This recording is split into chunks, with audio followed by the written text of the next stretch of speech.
David, bonjour. Nick Conrad, merci, Bonjour. merci d'être avec nous en direct sur MC dans les GG. Oui.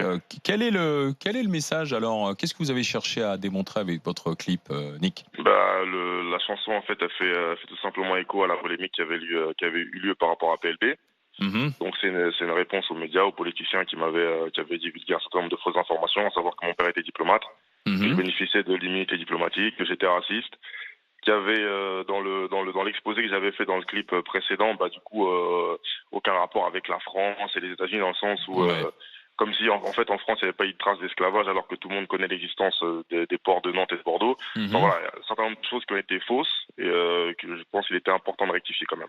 Oui, mais ça, c'est des négationnistes. Voilà, c'est des gens. Il y en a eu toujours, il y en aura toujours. Voilà, il suffit d'un petit peu de culture et vous le faites pour que on sache que effectivement, la France a une histoire avec l'esclavage. Mais est-ce que vous croyez véritablement que la forme, ça veut dire que quand vous dites je baise la France, je nique la France, ça répond de façon favorable à la problématique que vous soulevez? Alors, monsieur, écoutez-moi, je vais commencer par vous dire une chose. Il faut connaître les codes d'une musique pour pouvoir vraiment comprendre. Je les connais, monsieur.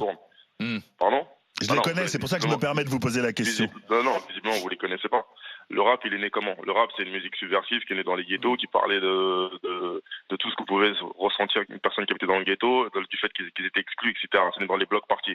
Donc c'est une certaine façon de s'exprimer. Ça veut pas dire pour autant que c'est du terrorisme, etc. Donc faut pas créer des amalgames dans l'esprit, ou une espèce de confusion qui peut amener une. C'est pas ça ma question. Vous donnez pas, en fait. Non mais attends, mais David, c'est important. non, d'accord, mais là on me dit que je les connais pas, j'ai 52 ans. Non, mais après qu'un Bob le débat, j'étais adulte, le débat, c'est pas de savoir si tu connais le rap. Ben si, le débat, c'est de savoir pourquoi Nick Conrad écrit ça. Moi, je voudrais savoir, est-ce que vous faites finalement pas le jeu de vos adversaires, à savoir une partie de la droite qui a beaucoup réagi ce week-end, mais aussi Christophe Castaner, le ministre de l'Intérieur, qui porte plainte. Et du coup assure votre promo en fait. Mais ça on s'en fout. Bah pardon, non, je pose la question, David, je fais ce que je veux, d'accord? Non mais je parle pas.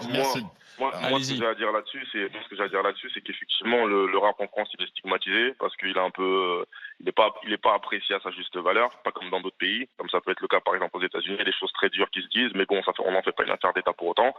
Ce que je dis aussi, c'est que il y a de la récupération politique, on peut pas nier, qui est incontestable. Donc voilà, c'est tout, c'est que les gens se servent de morceaux de rap, alors qu'il y a beaucoup plus de choses intéressantes à faire en termes de politique dans le pays. Il y a des gens qui n'ont pas de logement, etc. Vous faites tout pour provoquer ces réactions aussi. Pardon? Vous faites tout pour provoquer ces réactions. Vous savez très bien qu'en publiant ce type de vidéo, vous aurez forcément derrière des réactions politiques. En fait, il y a plein de morceaux qui racontent la vérité, qui suscitent pas, comme je vous dis, forcément des réactions politiques. Je sais pas, l'album de Kendrick Lamar qui est sorti en 2015 aux États-Unis, il a été plutôt encensé. Ou Kerry James. Ou Kerry James, par exemple, qui est plutôt salué et qui manifestement nourrit les mêmes envies que vous, avec une forme qui est différente et des résultats qui sont différents. Comment vous l'expliquez ça? Monsieur, chacun a son style, chacun a sa manière de. Non, mais c'est pas une réponse, ça. Si vous voulez, monsieur, monsieur Conrad, comprenez que je puisse être sensibilisé parce que vous m'impliquez indirectement là-dessus. Pourquoi? Parce que tu es noir. Moi, je suis un noir de France et vous êtes en train de dire qu'il y aurait une partie de la population qui serait ces nègres de maison qui cèdent au système, et vous feriez partie des héros qui seraient emblématiques, un peu comme le Ball and Bullet de Malcolm X dans les années 60. Moi, je vous dis que effectivement ce message-là, je n'y adhère pas. Et quand vous le justifiez, en disant que c'est l'ADN du rap, je trouve que vous détournez l'histoire du rap. Vous détournez l'histoire du rap et l'origine du rap. Ne déformez pas mes propos, c'est pas du tout ce que j'ai dit. J'ai dit que le rap est né d'une certaine manière, est né de manière subversive, est né de manière agressive, et chacun peut l'utiliser à sa sauce. C'est ça que je suis en train de dire. Chacun est libre d'avoir son style. Et quand ça reste du rap, donc un art, chacun est libre de s'en servir comme il veut. Voilà ce que je dis. Faut pas non plus tout transformer, monsieur. Oui, voilà. Bonjour. En fait, vous dites qu'on a voulu vous faire passer pour un raciste. Alors, sauf erreur de ma part, hein, à moins que la condamnation ne soit pas définitive, il me semble que vous avez été condamné. Alors, sauf à ce que la condamnation ne soit pas définitive, mais pour des propos antérieurs où vous disiez pendre les blancs, et c'est donc une condamnation pour incitation à la haine raciale. Nous sommes d'accord? On est d'accord, madame, mais ce que je dis, c'est que voilà, pour comprendre un texte comme celui-ci, bah moi, Oui, je mais pensais bon. on pourrait comprendre. Non, mais d'accord, mais si vous voulez, vous pouvez pas vous poser en victime alors que vous avez été condamné. Enfin, ça, c'était ma première réflexion. Mais j'en ai une autre, parce que moi, vos paroles, à la limite, je vais vous dire, je m'en fous complètement. Je suis très gênée. Je suis vraiment gênée par cette scène où on vous voit étrangler une femme qui, à mon sens, en plus, vous êtes au-dessus. Alors bon, c'est peut-être pas une simulation de viol, mais en tout cas, c'est une simulation d'étranglement. Et ça, par contre, cette image-là, je la trouve odieuse. Mais positivement odieuse. Très bien. Alors, je tiens à vous rappeler une chose par rapport à ça, parce qu'effectivement, j'en ai entendu parler. Enfin, voilà, j'ai vu les réactions. Mais alors, il faut savoir que le clip, il s'ouvre comme mon album Révolution 2.0 avec des avertissements qui demandent effectivement à l'auditeur ou au spectateur. Pardon ? Allez-y, finissez votre phrase. Vous êtes en train d'étrangler une femme, là. Non, mais attends, allez-y. Ouais, mais disons... Madame, ce que je vous explique, c'est que le clip, il s'ouvre avec des avertissements qui demandent un esprit de distanciation au spectateur. Ce qui veut donc dire, et je sais très bien qu'il y a des images qui peuvent être douloureuses, etc. Donc ça veut dire que voilà. Et même le clip, il a été soumis à une certaine tranche d'âge pour le visionnage. Donc voilà.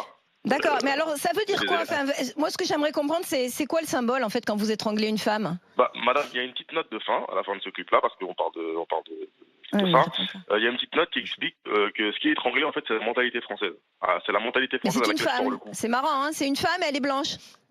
C'est la mentalité française. Madame. La mentalité française, c'est une femme blanche et vous êtes au-dessus et vous êtes en train d'essayer de l'étrangler. C'est ça. Si on va pas à la fin du clip. C'est ça en fait l'image. Et si on ne va pas à la fin du clip, parce que ce que vous devez comprendre, monsieur, c'est que quand on livre une œuvre, monsieur Conrad, je vous pose ma question. Quand on livre une œuvre, vraiment, encore une fois, je suis pas en train de vous attaquer. Laissez-le répondre. S'il peut pas répondre, j'ai pas posé la question. Non, mais il finissait de répondre à Marianne. Allez-y, Nick Conrad, pardon. Non mais moi je l'écoute, je l'écoute. Je disais que le clip s'ouvre avec un avertissement, avec une note de fin. On m'a reproché la précédente de ne pas avoir mis ceci est une fiction. Ça a été fait cette fois-ci. Quel est le problème maintenant? En fait, vous allez trouver une raison, je sais pas, un peu ridicule pour essayer de descendre ce que quelqu'un essaye de faire. Et je trouve ça un peu dommage. D'accord. Nick, j'ai une question, parce que là, on doit marquer la pause pub. Est-ce que vous avez encore 3-4 minutes à nous accorder juste après la pause, qu'on ait encore 2 questions à vous poser? Ouais, très bien, je verrai ça. Merci. Alors, vous restez avec nous. Merci Nick Conrad, le rappeur qui provoque la polémique. À tout de suite avec les grandes gueules.